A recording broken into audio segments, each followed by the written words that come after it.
when we first started playing together, we had this name, and we thought, well, we're a pretty good band and a great name. The name is perfect. And so they put in the paper that the 1937 Flood was going to play, and these folks came down expecting movies. They were kind of disappointing when we did swing tunes.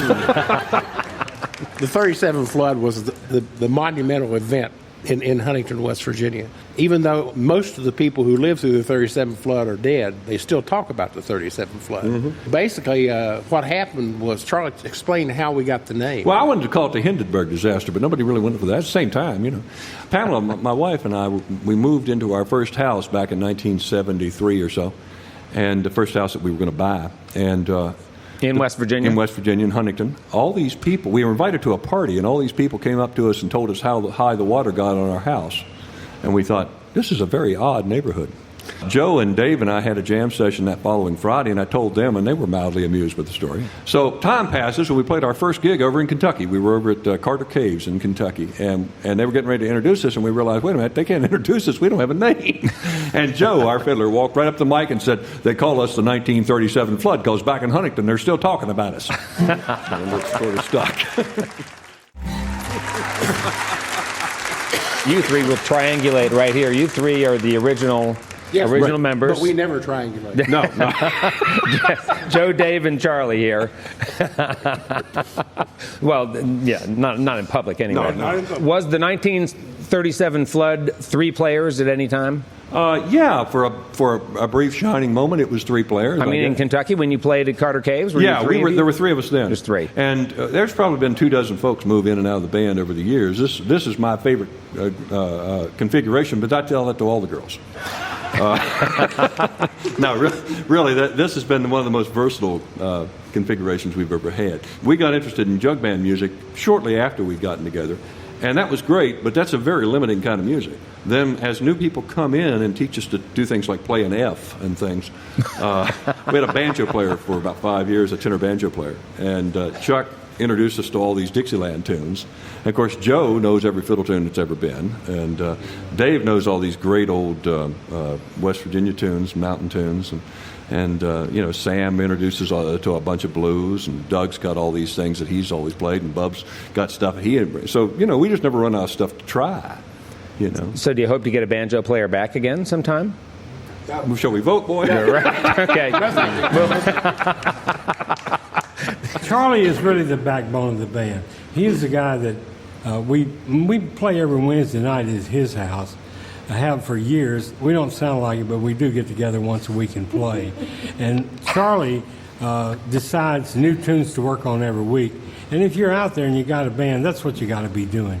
You got to be working on new stuff. You just can't play the same thing all the time. And does everybody pretty much just buy in automatically, Charlie, when you bring in a tune? Well, we don't argue. There's one reason we've been together so long. We don't talk about politics or religion. Yeah. Uh-huh. We never argue.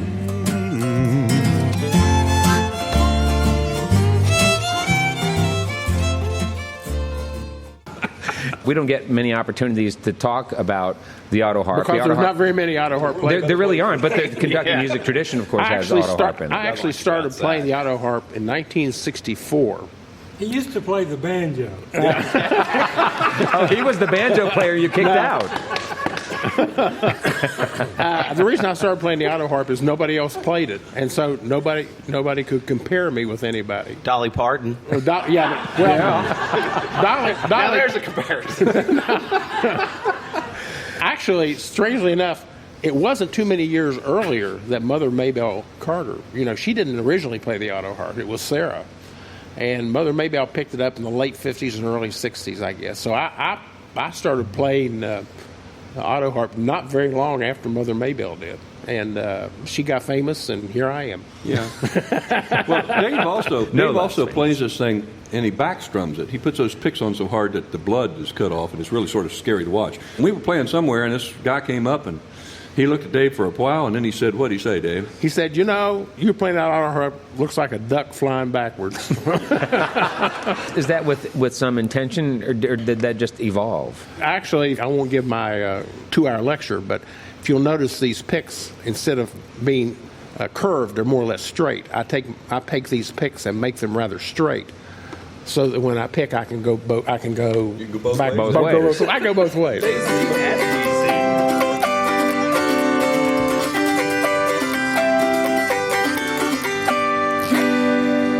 people just do that, but I can strum backwards too. That's a nice sound. Is it difficult to keep that instrument tuned and Oh Lord, yes. sounding good? Oh, Is it Lord, really? Yeah, it's not in tune now. More so than a banjo? Auto harps never are in tune, but when you play all 36 strings, it sounds like it's in tune. You know, The illusion of being in tune. the illusion. Uh-huh.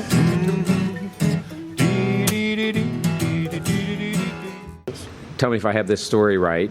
To travel to Africa as a musical ambassador, right, during the Carter Well- administration. How did that all play out? I was a roadie for this woman folk singer, and I just casually, Mary Faith Rhodes is who it was, and I just casually said to her when we came back from Winfield one time, she said, well, I've got to go to Paris.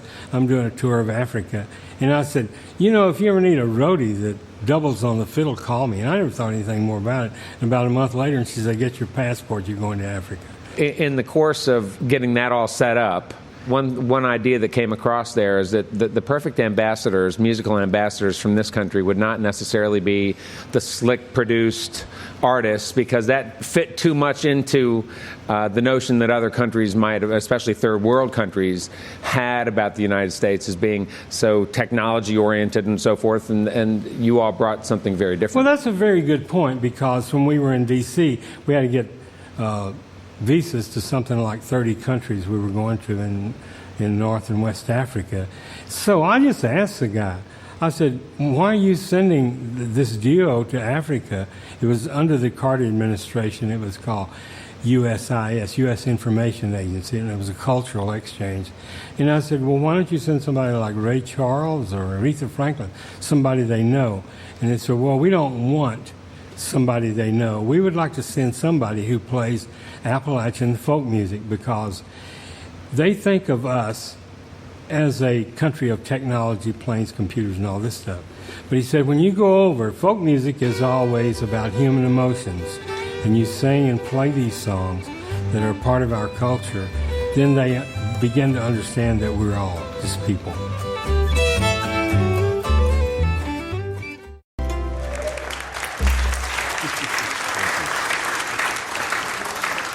Do you all get your instruments from Joe Dobbs' kids over at Fiddle and It's not fiddle and sorry, it's fret and fiddle. I kept thinking fret and fiddle. And West Virginia law prohibits the resale of harmonicas.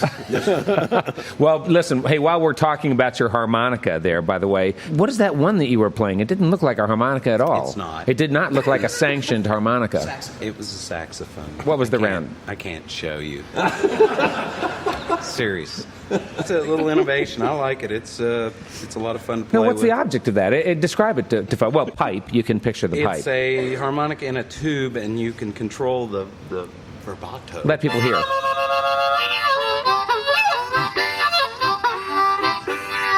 I don't know much about So it. do It's from France, what- where they say incroyable. Where they all. So do real harmonica players consider that a cheating instrument? Not really sure. It's just out of the gate. You know, we're going to take technology for all it can like handle it. here. I mean, we've got a hooked up auto harp here. We're space age. I just got to keep up. Joe has said many times, you can walk down the street of Huntington or Charleston or probably Lexington, I'm sure, and stop 10 people and get a band. I mean, there's just a lot of pickers in the area. People would come and sit in with us, and within the first few tunes, they would know whether they wanted to hang around or not. If they're interested in one kind of music and only one kind of music, well, we may touch on that, but We never see them again. we never see them again, you know, and we don't lend them money because of that. You know? Well, speaking of adopting new players, your newest one is up here on stage. I think it's real interesting right now. Jacob's 15, and Joe over here on the fiddle is 75, so we have a range now of 60 years in the band. A friend of ours brought him and another friend to the practice, it's been a year or two ago now, and Jacob and his friend very politely listened, and they kept coming back, which was sort of interesting, but they didn't play for the longest time. Another friend said, you know, Jacob does a lot of audio-visual stuff at his school. He helps a lot with the sound system. If you need some help on a gig, maybe you could help. So we had him do that. So time passed, and we were sitting in a jam session one fall evening, and Doug, our guitar and mandolin player, had brought his old Martin here and he was playing his mandolin, and he noticed Jacob looking at the guitar, and Doug looked over, being a nice fellow that he is, and said, "Play it if you want to." So Jacob picked it up and was playing it very quietly. So we're playing old blues and passing out solos, and I'm hearing these really wonderful guitar licks, and I look over and Doug's playing the mandolin. And I said, "Well, wait a minute." And I look over and that's Jacob playing those wonderful guitar licks, and we said, "Take it." And he did. Is that pretty good rendering of how it all happened? Yeah, that's about what happened. Yeah, Charlie tells a good story. Called the 7